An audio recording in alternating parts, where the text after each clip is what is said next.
Thank you for that reminder.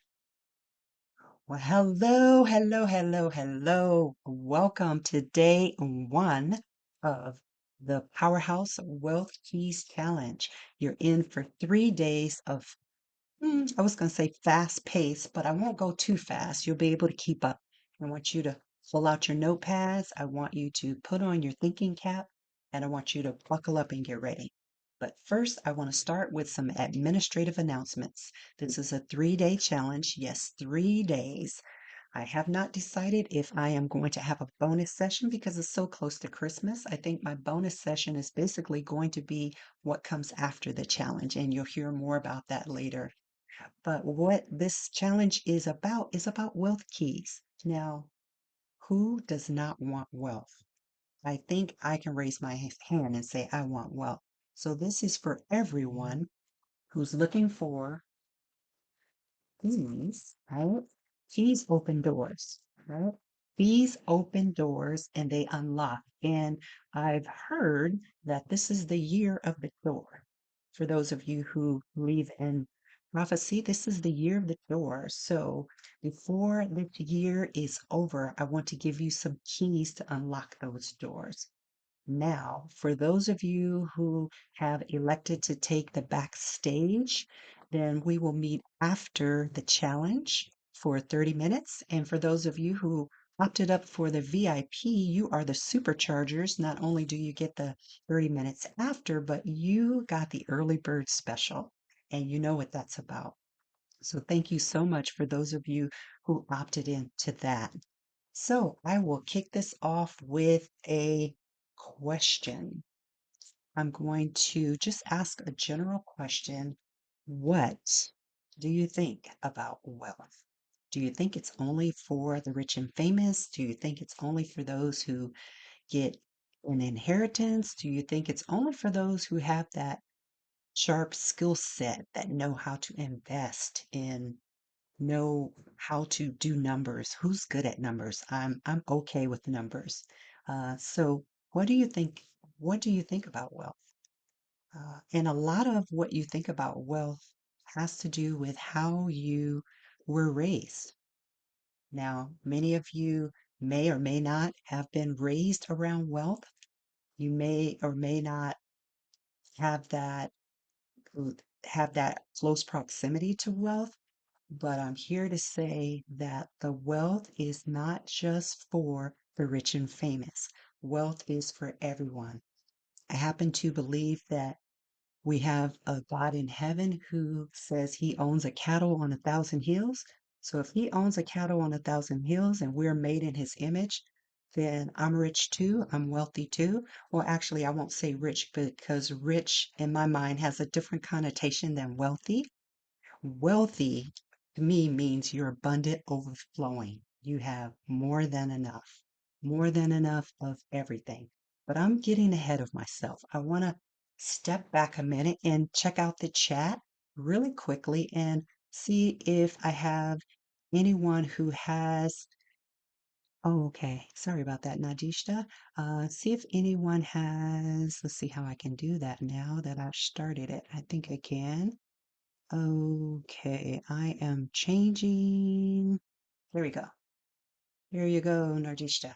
Okay, so the question that I asked at the beginning is, what are your thoughts about wealth? What are your thoughts about wealth? Where do you see wealth in relationship to you? Is it something that's way far away? Is it something that is so close you can taste it, you can touch it, you can feel it? Where are you on that spectrum of wealth? And I have defined wealth as overflowing, abundant resources, favor, just an abundance, so much to where your cup is overflowing. You ever had you ever had a thirst that you just felt like you couldn't quench? You couldn't quench and a nice cold glass of water. Someone poured you a nice cold glass of water and you drank it up so quickly to where you didn't even really taste it because you were so thirsty for it. Well, I'm hoping that throughout this 3 day challenge, you'll develop such a thirst for it Not that you're loving money or you're loving wealth, but a thirst to have what you are entitled to. I believe you're entitled to it. So I want to see if there's any answers to that question. I kind of want to see in the chat. Welcome, Angel. Welcome. Let's see who else is here. Najishta. And I thought I saw someone else. Thought I saw another person. Okay. All right. Well, welcome. And oh, thirsty for wealth. Oh, I like that. You know, there's a speaker, and now I can't think of his name, but he says hungry. What is his name? Help me out. What's his name? He says hungry. Oh, I cannot call his name right now. Les Brown, that's his name. Les Brown. He says, I'm hungry. So I want you, I'm coming up with a new one. Thirsty. I want you thirsty for wealth. Okay, so here we go on this journey. I'm going to start with a little bit of a slide preview. Oh, let me see if I can open my screen bigger so that I don't, let's see, looking for, mm-mm, I better not share my entire screen. I better find what I'm looking for first. There we go. Okay, I see it now. So let me share screens with you. I have a question, another question for you that's going to take us down a road of understanding just what this wealth is about and how you get to be, let's see. Najishta, is my screen, am I sharing half of a screen? I don't want to share half of a screen. Let me see if I can do it Yes. from the beginning. I'm sharing half of a screen. Okay, let's see if I can open it all the way from the beginning. There we go. Can you see my screen now? Yes. All right. So I already asked you what you think about wealth, but I'm going to ask you a deeper question. If I gave you $1 million, would you know what to do with it? If I gave you the money that you feel you need to not just survive, but to thrive, do you know what you would do with it? And I cannot, let me see if I can see the chat. I don't want to have the chat on the front screen. Do you know what you would do with it? Because I believe, and I've heard this said in various circles, is that the money that you receive just accentuates who you really are. You know, there's lottery winners that win all this money, and before you know it, they're back in the same situation. They're back destitute. And so this challenge is going to put the mindset that you are already wealthy. You just haven't realized it yet. And the more you think that you are, what is it? As a man thinks, so is he. And so if you think you are wealthy, then you are wealthy. Our our nation, United States, I know some not just as not in the United States, but we happen to be in the wealthiest country in the world. We make more money than many other nations. We have resources unlimited, yet many are feeling that they just don't have enough. And another word for not having enough is lack. You may be feeling lack. Well, I'm here to say that you can tap into the abundance that is awaiting for you. It's there for you. And now, let's see. So I don't know if anybody answered that. Let me see if I could do a quick check. Angel says she kind of has an idea. Okay. All right. So start planning, start making your plans for the wealth because the wealth is coming. The wealth is coming. Make those plans because it's nothing like having this windfall and not knowing what to do with it. I don't want you to be a lottery winner where you have all this money and you have everybody up, trying to get you to invest in this and do that. And you are scrambling for what to do. Start planning now. Start planning now. You have not because you ask not. So we're asking the God of the universe to provide the wealth and the resources that we desire. And it's not just for us. When I think of wealth, I don't think me, me, me. It's all about me. And I hope you don't think that either. But wealth is to be shared, it's to be given. But I'm kind of jumping ahead of myself. So let me go to my next slide. See how I can advance this. Here we go. Okay. So I kind of jumped ahead on this, that the measure of wealth is defined by if you lost it all. If you lost it all, would you still be wealthy? Would you still be wealthy? And that is a question that you might want to contemplate because I believe that if I lost it all financially and I had other relationships, if I had other resources, that I would still be wealthy.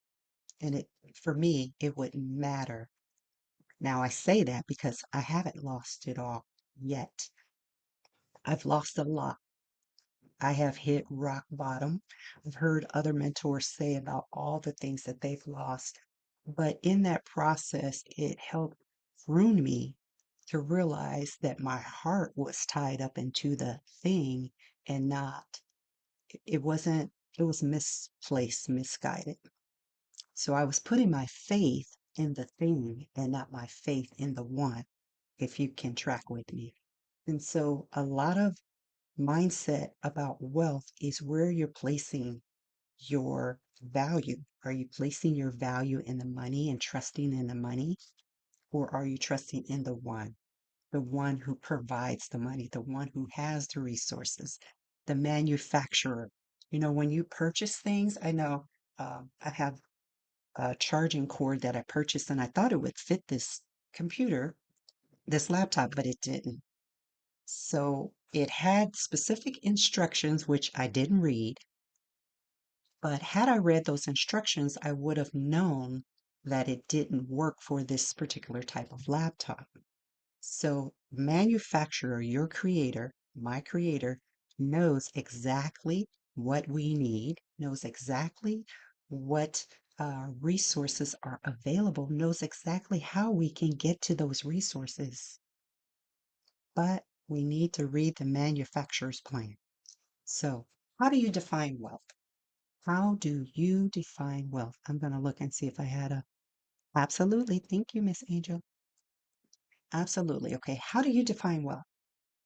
Think about how you define wealth. I kind of alluded to some things, but I'm going to break it out into some categories. How do you define wealth? Let's go ahead. Hmm. This is the season, right? This is the season where we're going out shopping. Some of us, I don't know, everyone doesn't celebrate Christmas, but many of us celebrate Christmas by buying gifts and spending and maybe spending some more. And maybe when we don't have any more, we continue to spend more. So the first category that I want to define is a spender. So find yourself in here. There are different categories. If you find yourself spending money that you don't have, i.e., using credit cards, when you don't have the money and you have something that you want to purchase, you may be a spender. Just saying, you may be a spender. If you find yourself with more month, MONTH, than MONEY, more month than money, you may be a spender, right? There are clues that will indicate if you are a spender or not. So find yourself on that spectrum, and then we'll talk about how to um, how to circumvent some of those urges for spending. Okay, so spender. The next one is a saver. I know my parents were avid savers. They saved. And I wrote this in my book, the Powerhouse Entrepreneur Playbook, is that they saved savings bonds. I don't know if many of you know what savings bonds are because you don't hear much about them anymore. But they would buy savings bonds every pay period, and there would be stacks and stacks and stacks of savings bonds. I can just remember and hearing the crinkle, crinkle, crinkle, and want to look and see because they would be colorful. They would have this ink and I don't know, I just liked looking at them because I thought it was play money, but it was a saving bond which could be transferred into money. So save, are you a saver? Trying to teach my grandsons how to save what I give them. So saving is important. But do you find yourself on there's a spectrum, right? In each one of these categories. So in saving, do you find yourself barely, being able to save anything, like very little, nowhere near what you want to? Or do you find yourself saving massive and massive amounts of whatever it is, whatever you consider wealth, whether it's cash, whether it's assets, paper assets, or whether it's real estate, whatever it is you're saving, because there's different ways of measuring that, what you're saving, that wealth. And so when I look at the extreme of saving, I have a one client who she will come in and ask me to not pay her, but to hold the money until a certain time to pay it to her all at once because she's looking to avoid some taxes. And so I explained to her that I can't do that. I can't just hold your money in a trust account. I have to give it to you. Another example, we went out to eat at a restaurant. He takes the ketchup, all the ketchup or whatever the little condiments, and she saves them. The napkins, everything, she saves them and she repurposes them. And she's wealthy. So some wealthy people are savers, right? Where do you find yourself? Are you a saver? I'm like half up. I'm a forced saver now because I've forced myself to save. I have money coming out of my account. I'm forced to save. Let's see. Uh, oh, nice to hear you don't have credit cards. Um, I'm not there yet. I'm I'm working on using the cards for their intended purpose and then pay them off the next month. So I do see that they do have a purpose. So it's just being able to manage that whole art in saving. And let's see, my next one is the investor. I also call this in the workbook, I called it the giver. So this person or persons likes to invest in themselves like you. You're here, you're taking the time to learn, to educate yourself, educate your mind, and to grow and to see what the fundamentals are concerning wealth, right? So you're investing. This is your gift to yourself. So give yourself a pat on the back. Congratulations. This person also invests in other assets, right? Not only can they put money in the bank, right? They can put money in the stock market. They might be an option trader. They might have other avenues, other tangible things that they invest in. They might invest in real estate, right? They may have their own business, right? And so the three major, and I actually heard this on a call today from another one of my mentors, Pedro. He said there's three vehicles, and I actually had that in my book, and I thought, wow, we're in sync. And so there's three major wealth builders, and you probably know what they are. I happen to be in my office right now, and I'm a real estate broker. So real estate happens to be one of the fastest ways to gain wealth. The fastest, one of the fastest. It's not the only way to gain wealth. So, real estate. And then the second one is paper assets. So maybe you're into the stocks, maybe you're in the market, maybe I just learned about, well, I'm learning about options trading, but before then I learned about tax deed sales. And so there's various vehicles that you can use to build wealth. And then third one, the third major one category is business. Maybe you have your own business. So from those three, where do you see yourself? Are you in one, two, or three? Or are you in all three? So each one of those could be, as another one of my mentors said, a revenue octopus, a way for you to gain wealth. Because even within real estate, there are subcategories within real estate. You could acquire it, you could flip it, sell it, you could manage it, do a rental, you could do an Airbnb. There's uh, a lot of different methods in real estate. So real estate is like the big category. And then when it comes to paper assets, it could be, like I said, I'm learning options trading, but there's also the stock market. There's the cryptocurrencies, which some people are kind of, may or may not think that that's legit. But I mean, some people are making money on it. There's all sorts, I think I said tax deed sales. There's all sorts of, and that's a paper assets because you don't actually, with tax deed sales, you don't actually have the real estate unless the person goes into default. So I don't want to go down a rabbit trail, but there's various paper assets. Can you think of some that maybe you might be invested in? But those are paper assets. And then businesses. Now, this year I started an e-commerce business. I did not know e-commerce was a big thing. I mean, I knew, but I didn't know. So, e-commerce is a business. Um, I'm in real estate, but this is a business. So, I'm running a business. Even though I do sales, I have my own business. Some of you have your own businesses. And so, within those businesses, there's ways to grow and increase your wealth. And remember what I said for the beginning.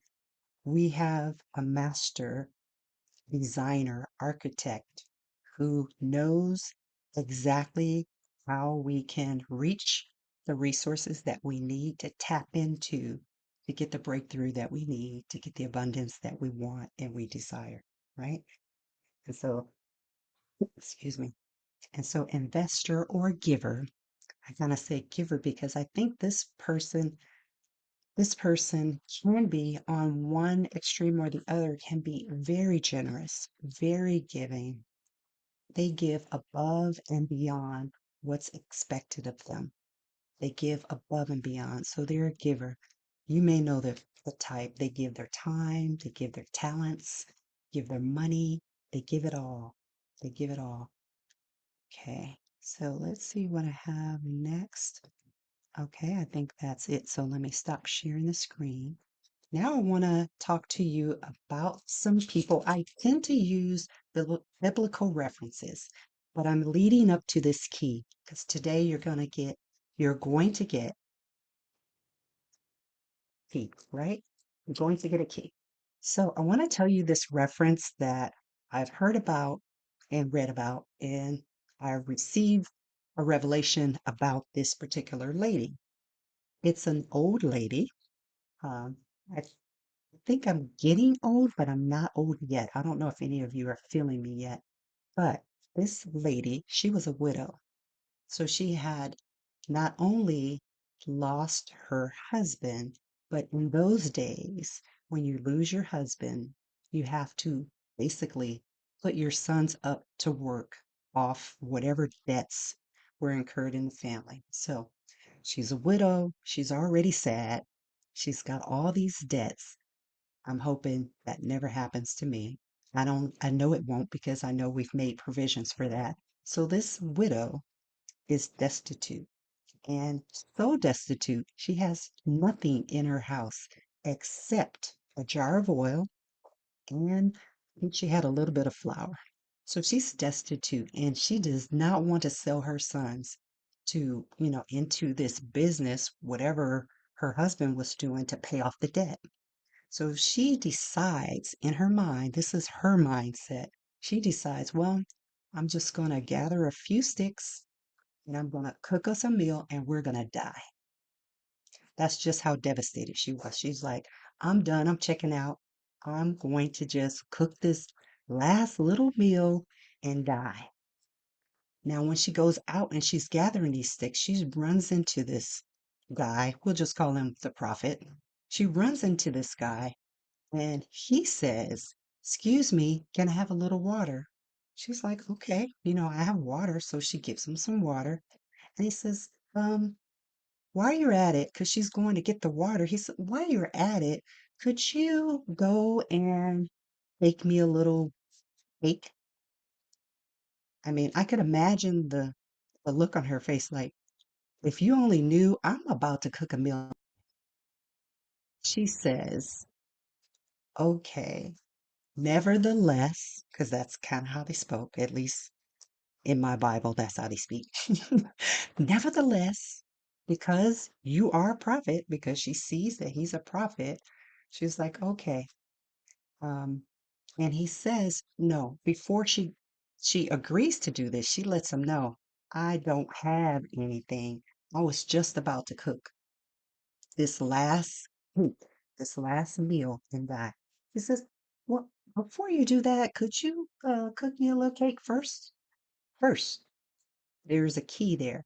Could you cook me a little meal first? It's like, wow, this guy. I can imagine the things that she's thinking because if you've ever been down to your last or destitute before or feeling like you don't have it and someone asks you for more, it takes everything within you to say no. But she said, nevertheless, nevertheless. So she goes ahead and he says, okay, what do you have? And she said, I have a jar and I have a little bit of flour. He says, okay, I want you to take that jar and I want you to go and borrow from your community. Borrow. Borrow. So she went and borrowed jars, right? She borrowed jars. She didn't borrow oil, she borrowed jars. So she borrowed jars. She gets all these jars and she takes the little bit of oil she has because the prophet's already blessed it because he's telling her she's going to make him a cake too. So she takes this jar and she's pouring and she's pouring and she's pouring and she's pouring. Now, I don't know about you, but just that's a miracle in itself. So she's pouring, and she's pouring, and she pours, and there's no more jars, and she still has oil. So she goes ahead and she makes him the cake. He asks her about this, and she tells him there's still oil in the jar, and I've run out of jars to put the oil in. Now, that's multiplication. That's multiplication. So he's provided her this resource by asking her to give to him first before she dies, before she gives up, before she gives up. So that's a key for all of us. If we're at the end and feeling like, okay, there's no hope, there is something at the end of that if you push through, if you push through. So that's one story that I wanted to share with you. Another story before I get to the key, because I think you're kind of getting the hint here. The other story I want to share with you is about the centurion. Now, this is a story about a man who is probably in the military. I was in the military. I don't know if anybody was in the military, but he was a man of authority. But he had a sick son or daughter. I may have the sexes mixed up, but he had a sick child and he wanted to have healing. He wanted his son to be well or his daughter to be well. So he travels all the way. And I'm told, I've read that traveling, he's traveled quite a ways away to get the, to get to Jesus. So he's traveling and he gets there and he asks him, he says, my son is sick. And so they have this exchange, and Jesus is not about to go all the way back there and do all that traveling. So the centurion said, you don't have to. Just say the word. Just say the word, and I will I know they will be healed. I know my child will be healed. So he says the word. He goes back. He happens to look at his watch to kind of see, okay, let's see what time it is. Because when I get back, I'm believing that my child's going to be well. So he goes back and he asked his rest of his staff, his crew, at what time did actually he was greeted, I believe. He was greeted by one of his staff to say that his son's recovered. And so he asked, "When did this happen? When did this happen?" And he said, "Well, it happened right around 3 o'clock." I'm just going to say 3 o'clock. I don't know exactly what time, but he told him the hour. And that was the same time that he happened to notice that that it was when he was told that his son will be well, right? So he believed. So his faith helped him to receive that healing, his son to receive that healing. And so if you haven't guessed it now, who knows the first key? Um, kind of alluded to it in the first story. Anybody know the first key? Anybody. Okay. Well, we're going to talk about this first key in a little bit more detail. Do you know what it is? You could say it. Multiplication. Uh, close. I mean, but that is not the one I'm looking for. Here's a clue. In the first story, I said first. First. Okay. That's a hint. Give. First. First. Okay. Well, that's close, faith, but something that you do first. First. Okay. Tithe. Give. Bing, bing, bing, bing, bing. Okay. I'm going to hone in on that. Give. Okay. Give. Now, I'm going to introduce a word some of you may have heard, some of you may not have heard, but the word tithe. Tithe. Tithe, I believe is how it's spelled. Tithe. Okay, tithe is the first key. Now, I didn't directly say tithe, I just kind of alluded by saying first. The widow had to actually, she did use faith in order to, um, the widow had to actually take action and do as the prophet told her by doing the cake for him first before she made it for herself, right? And so tithing is a principle of first things first, right? First fruits first. I didn't truly understand this principle, even though I called myself a tither. Now, a tither is someone who gives 10% of the first of their increase. Now, I didn't really understand the first of increase. I thought, okay, I get a check, whatever that is. I didn't know gross net, none of that. But tithing is a principle of giving first, right? Before you pay your mortgage, before those auto debits come out of your account, before. So it's first fruits, first. So I don't know how to break that down anymore outside of just reiterating first. So when you give first, that's where the blessings come in. Just like the widow, when she did that first, and just like the centurion, when he said, "Just say the word and I will believe." So he had to believe first. He had to think in his mind that it was even possible first. That's the only way that the child was healed, right? Because Jesus could heal. Actually, Jesus said, "I couldn't heal many people in my own hometown because of their lack of belief, their lack of faith." And so, do you believe that it's possible for you to have the wealth that you desire? And not just that, but above and beyond what you could even ask, think, or imagine, just like the widow. I'm sure she was amazed when she kept pouring and pouring and pouring.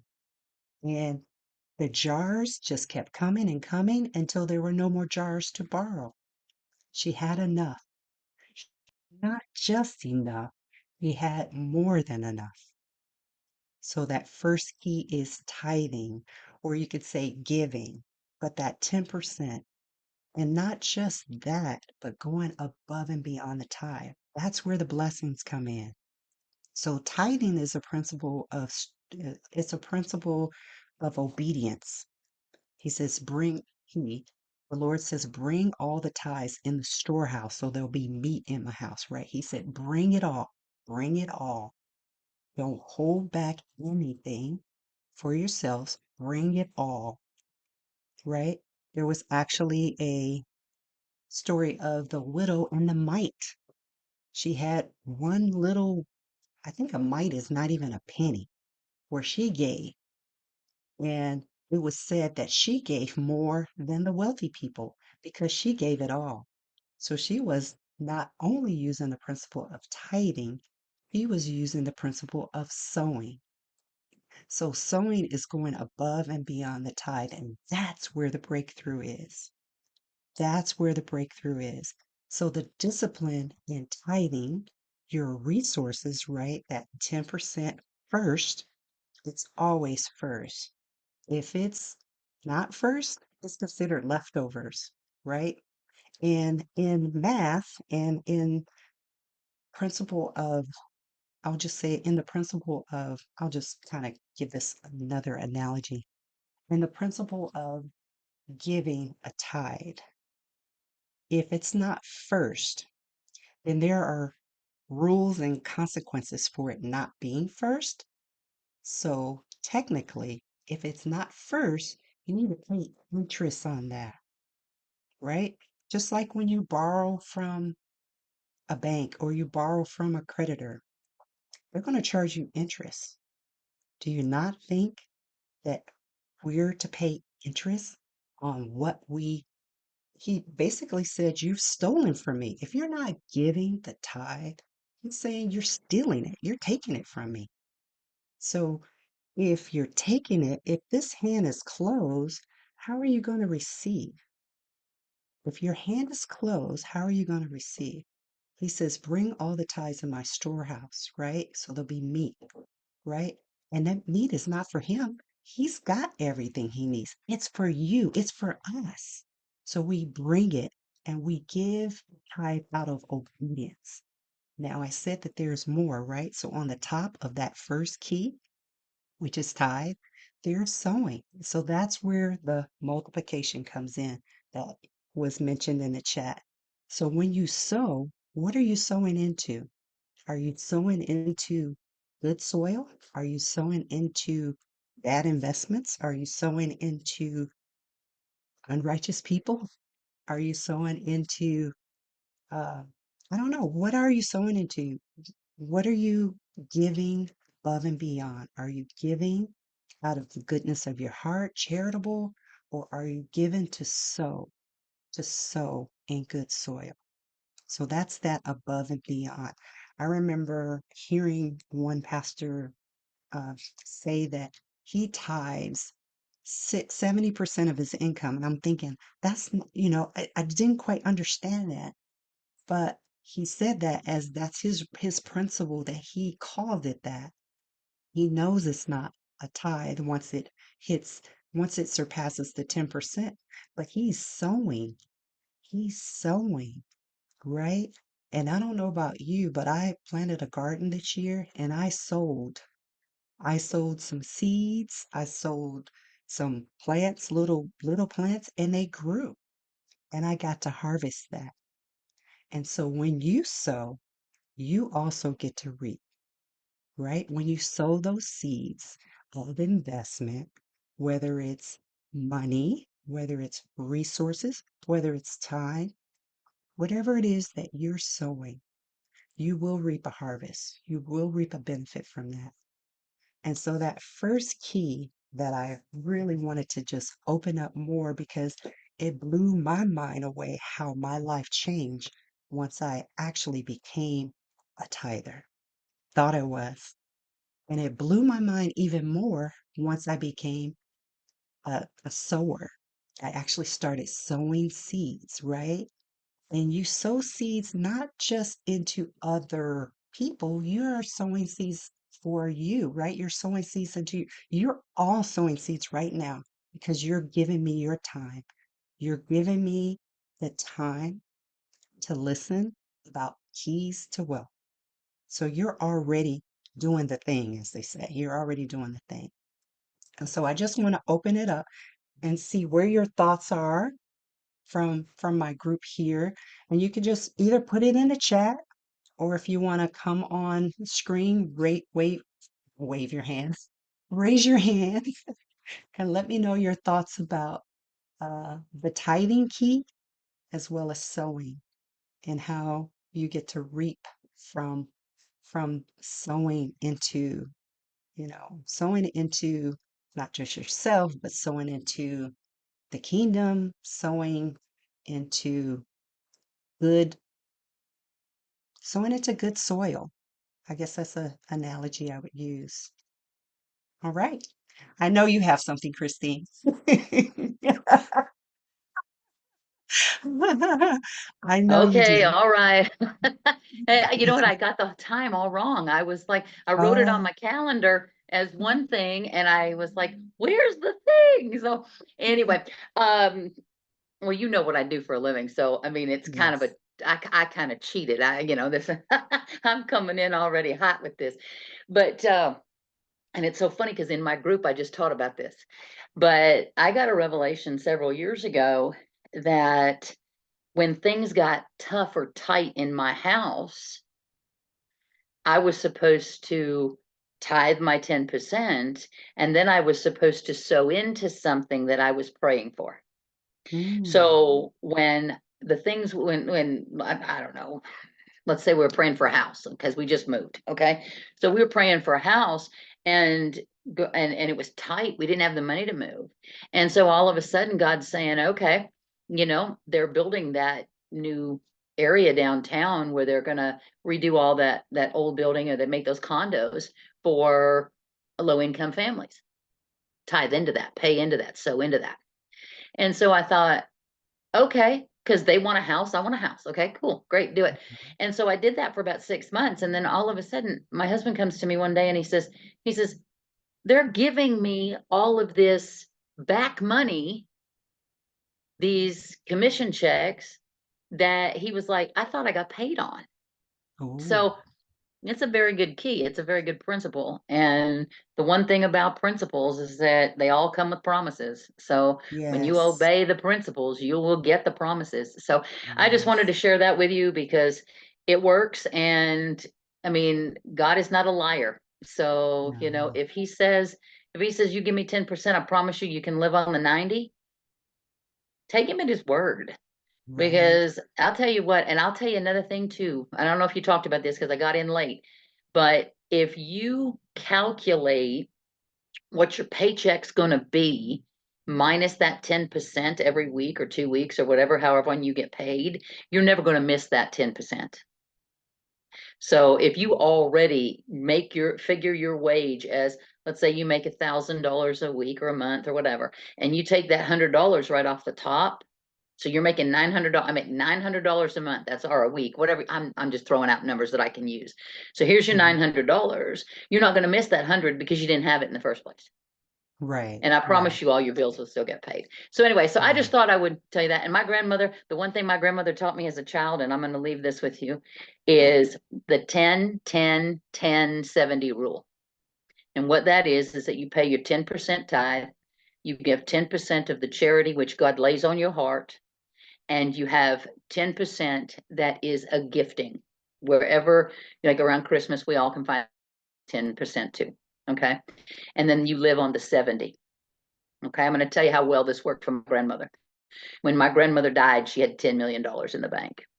Wow. So I'm not going to tell you that you're going to be a 10 millionaire here or whatever. But what I am going to tell you is that she lived by that rule and she came to this country with a few dollars in her pocket and became a multimillionaire. So it Wow. works. Wow. All right. I, Thank I- I'm you. I'm done. I yield. So I Thank just you, thought I'd share with Christine. y'all. Beautiful share. Beautiful share. Beautiful share. All right. So I see. Dr. Claudia, I see Hetty, I see Angel. Any of you want to share any of your tithing stories? Let me put you on gallery view. Okay. Any of you want to share a tithing story or Nadishta? Any of you? I actually do have a question more than a Oh, share. oh, Um, okay. more around the sowing of seed. Like, how does that work? Okay. How does sewing work? And so sowing is looking for places that are fertile ground that the Lord lays on your heart to sow. And so, for example, if you're at a church, our church happens to have a Solid Rock Foundation, a children's camp where we give. We're one of the stakeholders in that, so we give to that. That's just one example. It could be in your community. Let's say in your community, we have in our community, it's called All Kids Win. They used to call it Homeless Backpacks, but they didn't like that name anymore. So they changed it to All Kids Win, and we give to that. So there's different places that, and yourself, you sow into yourself because you want to sow and increase what God's given you, right? Your mind. You want to increase those skill sets that you have. So not only are you investing outward, you're also investing inward. Because if all the investments going out, then you might deplete yourself. That's my take on that. You might deplete yourself. But if you continue to invest in yourself, in your mind, in your skill sets, all of those things, you're creating more abundance because you're becoming more valuable in the marketplace. You're valuable in the marketplace based on the skill sets you have. Does that speak to it? Does that kind of give some insight for you? Yes, I think so. I think so. And I ask because, you hear a lot of sowing seeds back in the days on TBN and all sorts. It gets a little distorted. So I wanted to get some clarity, like what you were speaking about. Yeah, I hear you on that. I won't say falling victim, but I've Were given you in able to hear those me? cases. Yes. Can you hear me? Yes. Yes. So I've been on on the giving in of that, and sometimes it feels kind of wrong. And I realize that I didn't ask the Lord for wisdom in that giving. I've just given because I'm a give, I like to give. I'll see something and I like to give, but I sometimes I don't even ask, okay, is this a right place for me to sow? And so I'm learning to ask before I just sow into things that kind of pull at my heartstrings because my heartstrings might be a little distorted based on the view that I have. And so asking, what's a good place to sow? What's a good place to sow, especially when as things come up? We're at a time right now where everyone's kind of holding out their hand at the end of the year. Hey, can you do it? End of the year gift. Can you do this? Can you do that? And so using wisdom to ask, okay, where should I invest? Invest somewhere where you're going to see some of the harvest. When you invest, you want to see fruit. When I planted my garden, I didn't just plant those seeds in the little, what do you call those starters? I didn't just plant those because I liked the way they look. I wanted some fruit. So I got some broccoli. I got, what else did I get? I got tomatoes. I got a little bit of everything because I planted and I sowed.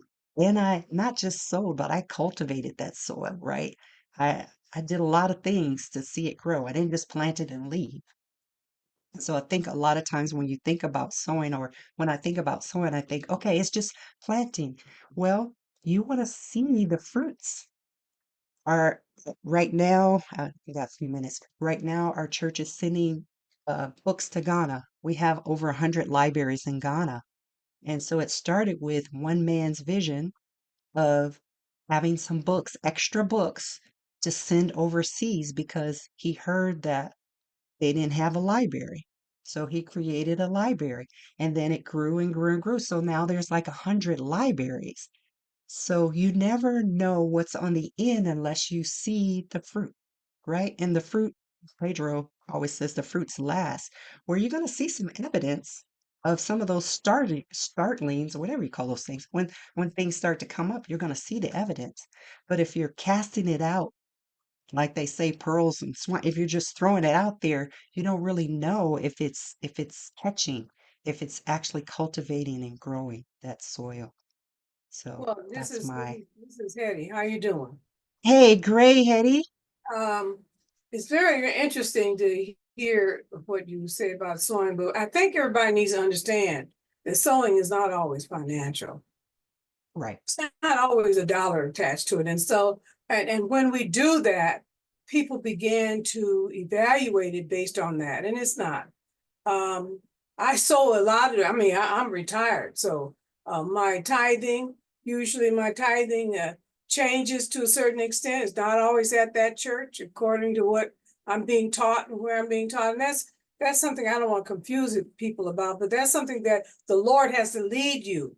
You have to talk to him about what you're going to do because we've always given more than 10%. There was a time that I'd say, okay, that's it out of my paycheck, automatic send from to my church. That's 10%. And it wasn't always the first thing. I mean, it was always, sometimes it's the second thing, all different kinds of things. You know, I know that one of the things that I sold a lot was into women's ministry, into prison ministry. And that does not limit me, and it costs money for me to do that. It wasn't something, to try all of to out to Port Orchard. It costs money to do that. The materials that I used to develop for that. So I think we ought to really make sure that we don't get so defined oriented that we look at tithing as they did in Malachi, because I didn't see a whole lot of in the New Testament about tithing. And I'm not that I'm not gonna say I'm not gonna tithe, because we refer to the Old Testament also. But it's giving because you love to give. It's according to your heart.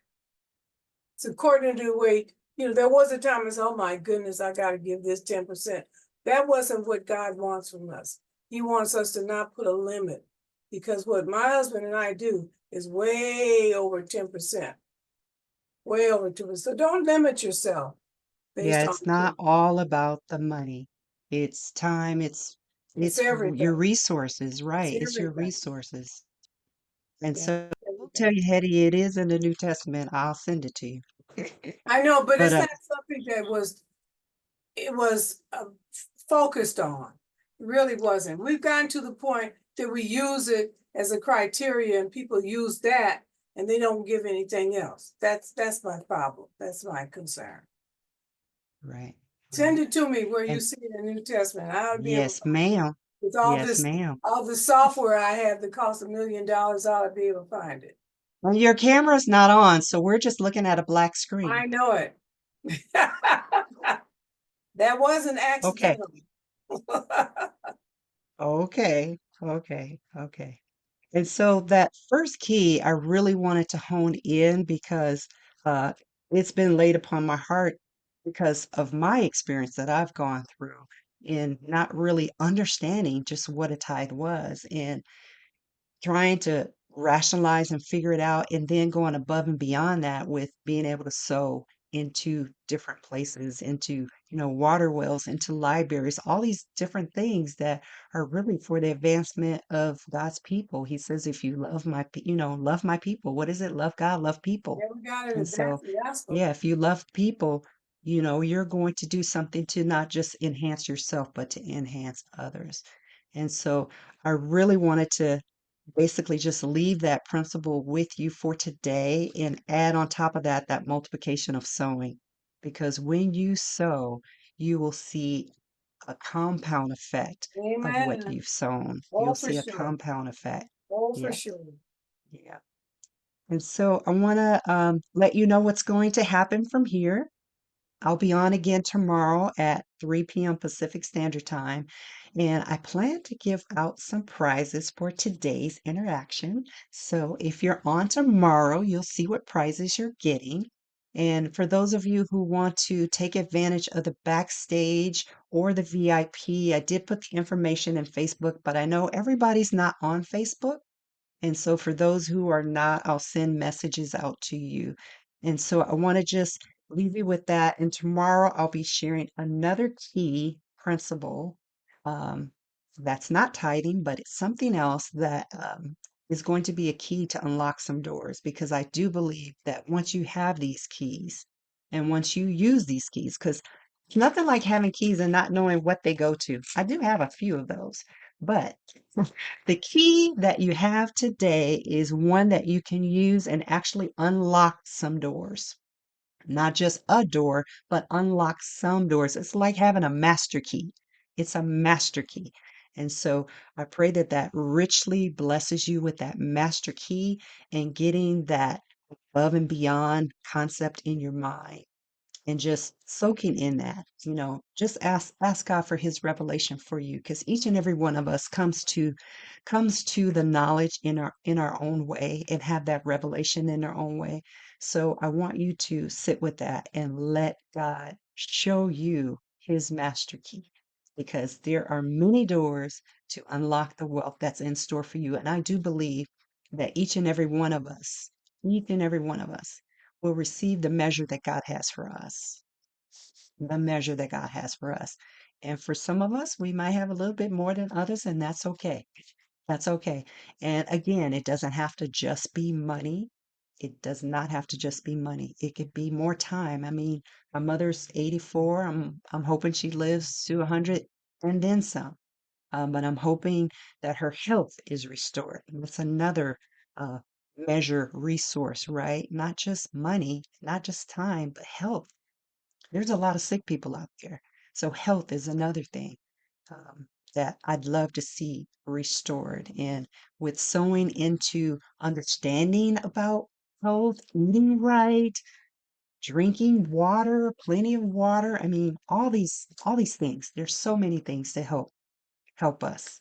Uh, Understanding that key of tithing and sowing is one I wanted to leave with you today. And so I hope to see you all tomorrow. If there are any questions before I kind of wrap us up, I really want to close this out in prayer, because I believe God's given me a word for you today. And for those of you who are on, I just want to share that with you. See if there's any questions. No. Okay. I So just I'm going want to to know, close. are you going to Oh, send out a schedule of your meeting times? it's 3 days: today, tomorrow, and Wednesday, Okay, three so o'clock. you don't meet any other time. I mean, you have another set I of, know you're I know you're not on Facebook, so I will. Are you on Facebook? well, the only time I go on Facebook is if I get something from somebody, because I don't Oh, follow Facebook. okay. No. So I'll meet you offline and kind of give you that. But just the same link I sent you today, I'll send you a reminder for tomorrow. Okay, well, what I can do is I guess I can friend you on Facebook and I'll get it. And That's and how do I identify you by your name or by your program or what? I'll show you. I'll walk you through it. All I'll right. walk you through it. Okay. Okay. Okay. All right, ladies, I'm going to close this out in prayer. Just thank you, God. Not just because you are a just God. You are a good God. You are a loving God. And your daughters, we have daughters on the call today. I don't see any sons, but we are your daughters, your queens. You've elevated us to royalty. And we just thank you that you want us to have all the things that you have laid aside for us. And we want to have the faith to believe that it's for us, not for others. We don't want to have any covetousness and any jealousy, any animosity for those who have, because we don't, because we do, because you've given it to us. So thank you, Father, for these gifts. Thank you, Father, for the tithe. Thank you, Father, for the wisdom to know where to sow in good soil. Where is the good soil? Where should we invest? And investing in ourselves, Father. Help us to understand that investing in ourselves really helps us to mature and grow. So thank you, Father, for these blessings and many more in your precious Son name, Jesus, we pray. Amen. Amen. Amen. All right, ladies. Bing, bing, bing. Right. Looking forward to seeing you tomorrow. God And bless for you. Thank you those so who, much. you're welcome. And those who are on the, I'm just going to stop the Facebook. Stop the Facebook. And those who are on VIP, stay on. But the rest of you, bye. Thank you.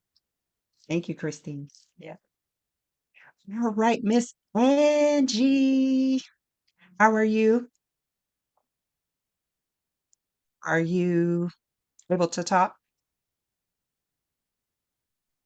Oh, sorry, I thought I had hit unmute. Yeah, good to see you, Kathy.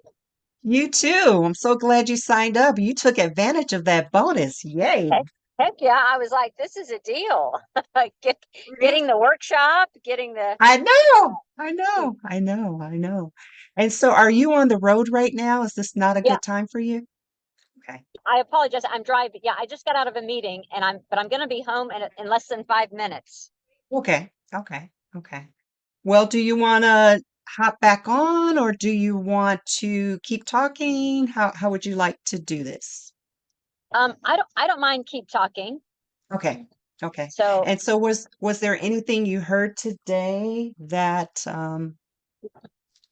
sparked your interest or well, and yeah, and I apologize for jumping on late. I know you. I kind of got the tail end. You were talking about tithing yes, and offerings.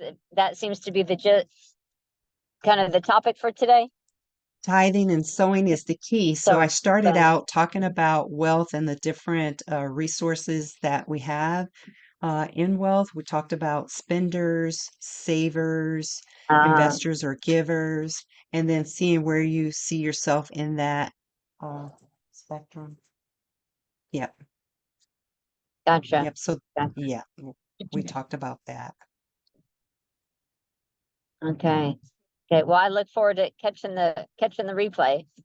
Oh, good, good, good, good, good. So, you're in you're kind of, no, you do tutoring, finance, Tutoring, yes, math tutoring. tutoring. Okay, okay. For some reason, I was thinking budgeting. I don't know where I got budgeting from, Mm, mm, mm. but I did see in the chat you said that you don't have credit cards. Is that what you said? I yeah. Well, yeah. I don't think I put anything in the chat here, but Oh, just because I've been okay. driving. Uh, but yeah, I cut up my credit cards like 25 years ago. Wow. So I've been out of debt, but I haven't been able to uh but I still haven't bought a home yet, and I just haven't been able to build up the finances that I wanted. And so I just recently actually, so I have no credit. But I want to buy a home here in the next year or so.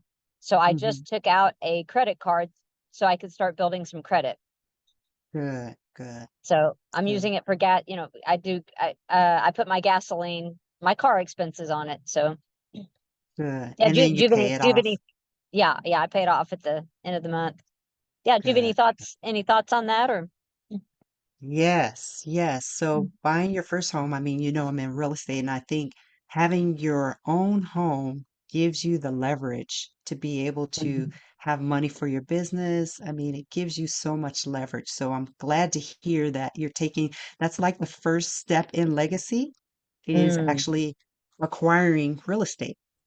mm. And so that's refreshing. And so why do you think you need to wait any longer to purchase? What's your waiting? You think it's because of the credit, being able to establish some credit? Yes. Yeah. I spoke with a they're not directly a mortgage company, but they're of they're of that nature. Um and yeah, so he suggested one that I start building my credit because I don't have like you know, I don't have $100,000 saved up or anything like that. Um, you know, so, That was so, his so that's, suggestion is to, yeah, that was, yes, that was his suggestion of like step one. And mhm. then, and then I don't have, I have about probably, I don't have anything sizable for a down payment yet. I will be a first time home buyer, so I know I can qualify For those for some, programs. Yeah. yeah, for some Yeah. assistance and that sort of thing. Um, and I am currently, I'm in a house sitting, I have a house sitting opportunity through April. Oh, So that's kind of, and they're not, uh, I'm not paying rent or anything. I mean, they're giving me such a good deal. wow. So, Wow. so that's kind of what I'm looking at maybe, but I don't know exactly how much I should look to have saved up for a down payment. Um, I don't quite, I haven't like looked at those figures yet. So Okay. Where do you live? What's home again? Oklahoma City. Okay. Do you know what the average home is selling for right now? I don't, the, well, a house, a friend's house that I really like, a 3 bedroom, 2 bath. It's about 1,600 square feet. Um, it's valued at like 175. Um, so that's probably kind of the general ballpark Okay. And that I would be so the hopeful for. okay. I can kind of tell you how you can qualify yourself. I mean, I know the mortgage broker can do that too, but you want to look at probably an FHA program because FHA has a lot of first-time home buyer programs. Conventional may, but with FHA, you could put as little as 3.5% down. And so Oh, let's round that up to 200,000. You're looking at $7,000 for, well, no, I said that wrong. 3.5% of 200,000.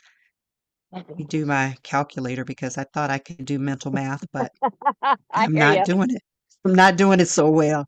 So you said 175, so I'm gonna use that number. So for 175, 175,000 times 3.5% is, oh, I was right. Well, less than seven is $6,125. Okay. That's and then as a first-time home buyer in down payment assistance program, you could theoretically get into it just like VA with no money down, Hmm. but I'm not exactly sure what programs are in your state. Every state's different, but that's a very low down payment. And then closing costs are typically right around that same amount, right around 2.5 to 3%. So you'd be looking at right around, if you just add those two numbers together, right around $12,000 to be able to make your down payment, minimal down payment, plus your closing costs, because there'll be Okay. closing costs when you buy. Okay. Yeah.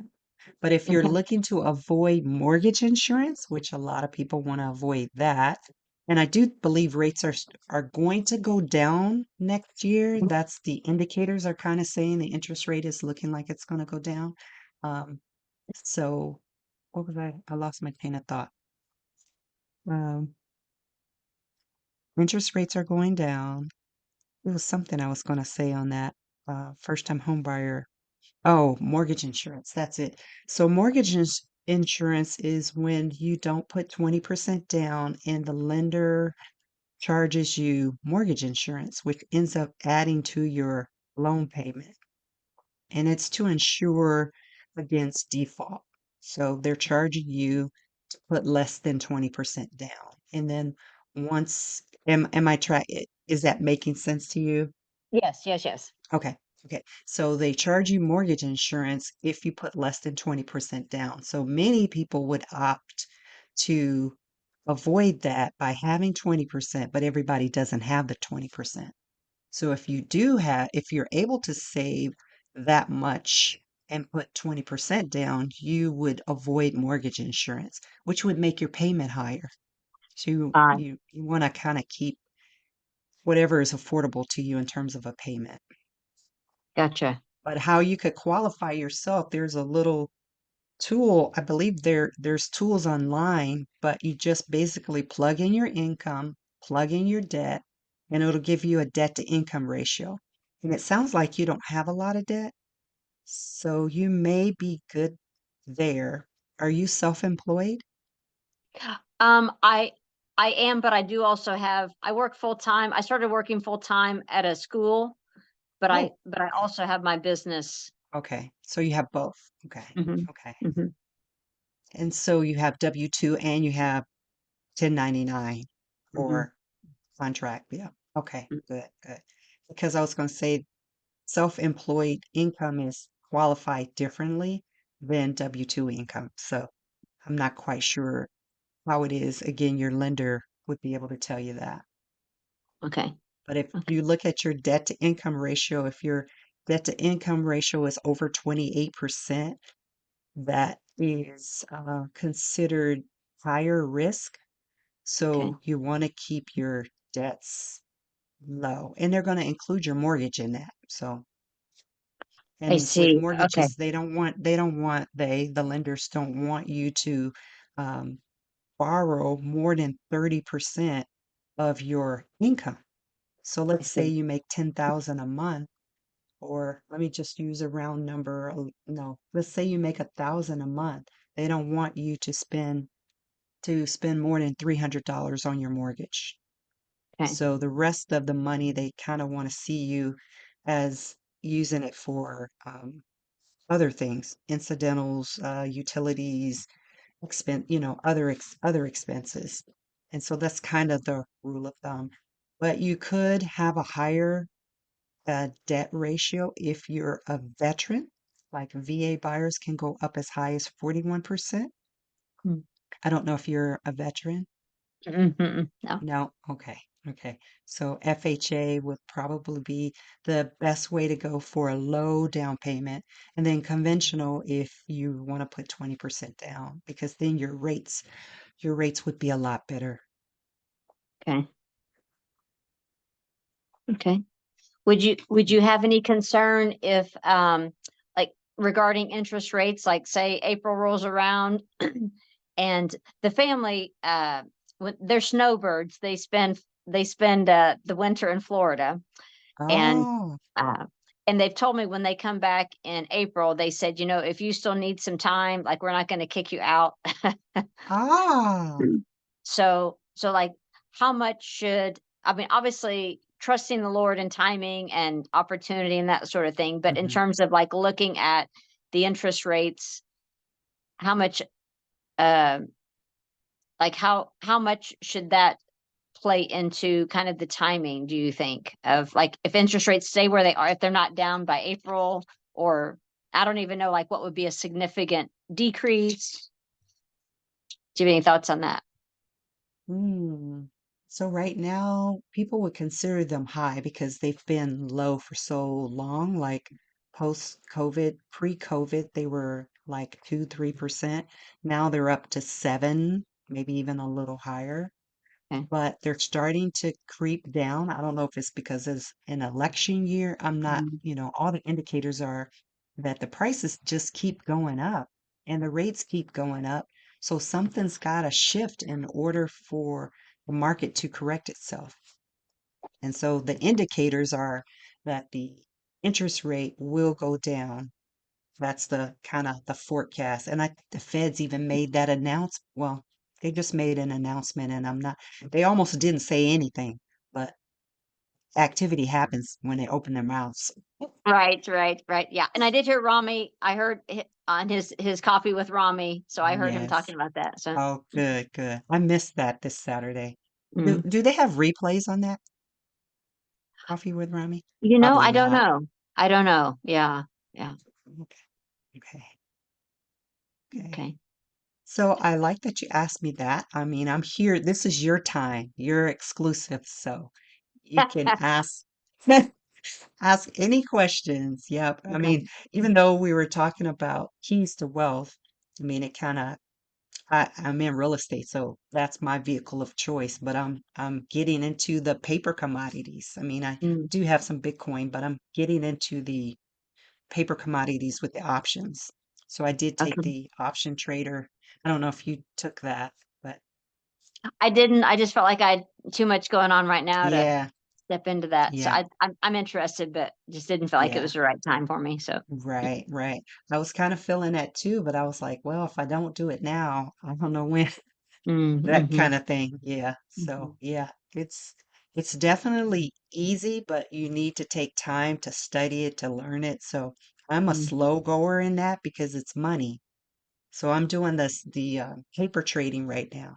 And a lot of people have jumped and started doing the money trading. I'm like, well, until I understand it, I don't want to jump into the money. So, and some people are, investing a lot of money. Like, hmm too much too soon. hmm yeah, yeah. Um, but then, and you mentioned legacy. Hmm. And so I don't have kids. I'm not married. I don't have kids. But I do have, I've got a niece and four nephews. Just strictly speaking, biological, right? I Uh-huh. know we leave legacy outside of biological family as well, certainly, but, Right, um, right. so I just recently, opened up through Financial Fortress. I opened up uh, a, an account. Mhm. So a life insurance policy. There we go. Like I Okay. know something. And so uh so I'm looking forward to so I'm getting that started, and with the Good. getting hired at being hired at the school, they offer retirement, so I've got that Oh, started. good. So just really feeling like I'm in a position now. My finances had been pretty unstable for the last 7 or 8 years, and so they're so I feel like they're starting to stabilize now, and so I'm really excited to start moving forward in Good. building wealth. And so Good. um Good. Good. uh so I'm getting some things in place. So um excited Now, for it. with the life insurance, are you doing one with investments in it? Because Yes. they're okay, good. I'm doing the same thing. That's why I don't know if you were on the call. I said I'm doing a forced saving Mm, because I, spend and then I don't necessarily save. I give, I tithe, I do all that, but then there's not really much left over. So I said, well, instead of waiting till there's not much left over, I'm just gonna make number two give to myself, which will be in my retirement mm, investment ah, insurance. Yeah. And they have different plans where you could do a not risky, what is it called? Yeah, I guess it is called risky. They have different plans that you could choose from, low tolerance or low risk to higher risk. And I thought, okay, I'm 60 years old, so I need to like step it up. Step it up. Yep.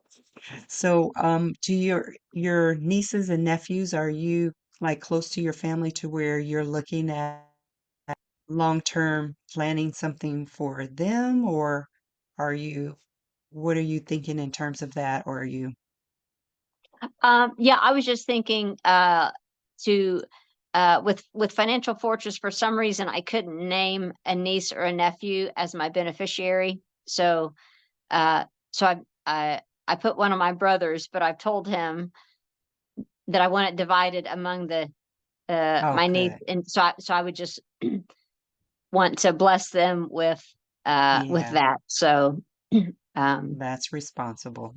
Good, good, good. yeah. Do you have a suggestion, like, on percentages like you're saying with the forced savings? I am doing 1,000 a month. Um, I don't know how I picked that number. I think I picked that number because I wanted to do 12,000 a year because I Ah, need to catch up. Yeah, I need to okay. catch up because I have closed accounts, open accounts, closed, different investment companies, vehicles. And then once Fortress came along, I thought, okay, this is where I need to be. Somebody that's going to speak the truth and put my money in, not just because I've had a lot of money and saw it dwindle, dwindle, dwindle. And I'm like, "What?" And no call, no phone call, no, I'm calling saying, hey, should I like pull it all out? Oh, no, no, no. So I just needed a straight shooter. So I said, okay, I'll just go to Fortress. Yeah, Yeah. yeah, yeah. So it depends on what you can, like, if you're already setting aside some money for giving, then I would say match, if you have something like that, just match it maybe. That Mm, might be but you don't, if you're planning to buy a house, you don't want to tie it up now. I You see. don't want to, yeah, because they're going to look at, they're going to look at your bank statements for like the last 2, 3 months.